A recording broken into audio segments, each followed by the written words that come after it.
Aiyĩirwo nĩ ruo rũingĩ ngoro ũrĩa warĩ mũnene wa mũtongoria wa bũrũri Rigathĩ wa Gachagua nĩ ahoete President William Ruto rĩrĩa athiĩ kwarĩria rũrĩrĩ rwa Jaluo ndagathiage kuga atĩ Gĩkũyũ nĩ akabira, kuona Agĩkũyũ nĩ mamwendire na makĩmũhe kura ciao atuĩke mũtongoria wa bũrũri, na hĩndĩ ĩyo makĩmũhe kura ndarĩ akabira.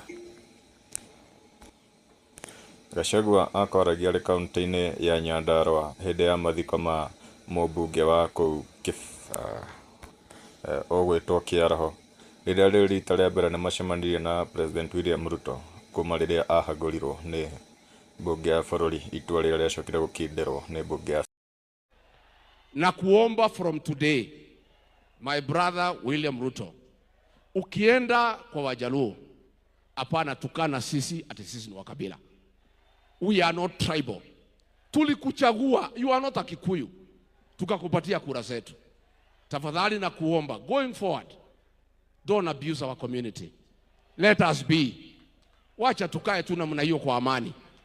Hata kama hutaki sisi, don't abuse us. Because tukikuchagua, you are not one of us.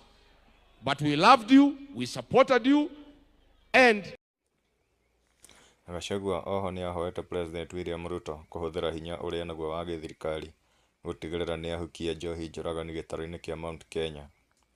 Gachagua nĩ okereire President William Ruto na kuga atĩ akoretwo akiuga atĩ nĩwe wahotamirie mbara ya kũrũa na njohi njũragani, na hĩndĩ akauga atĩ korwo President William Ruto arĩ na wendi wa kũhukia njohi ĩno no amĩhukie, kuona nĩ ihinda inene kuma rĩrĩa Rigathĩ wa Gachagua arumire thirikari-inĩ.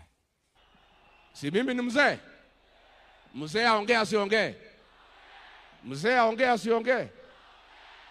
Mr. President, when umenifukuza kwa kazi nimeenda Wamonyoro, mimi nakaanga hapo kusikiza gra.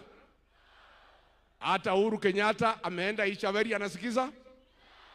Na nyinyi mnasikiza nini? Rais, nilifika hapa jana, akina mama wakaniambia nikikuona nikuambie, tulikuwa tumemalizana na vita ya pombe. Ile pombe ya kuua watu imerudi. Imerudi haijarudi? Inaua watoto wetu. Juzi nilisikia ukisema niliharibu. Lakini vile niliondoka mwaka moja unusu, ungekuwa na nafasi urekebishe. Hii pombe inaua watoto wetu. Tafadhali tunakuomba kama unaweza, kwa ile muda umebaki ya mwezi 14 kwa ofisi, urekebishe, tumalize hii pombe, watoto wetu wasipate shida. Number 2, President, huyu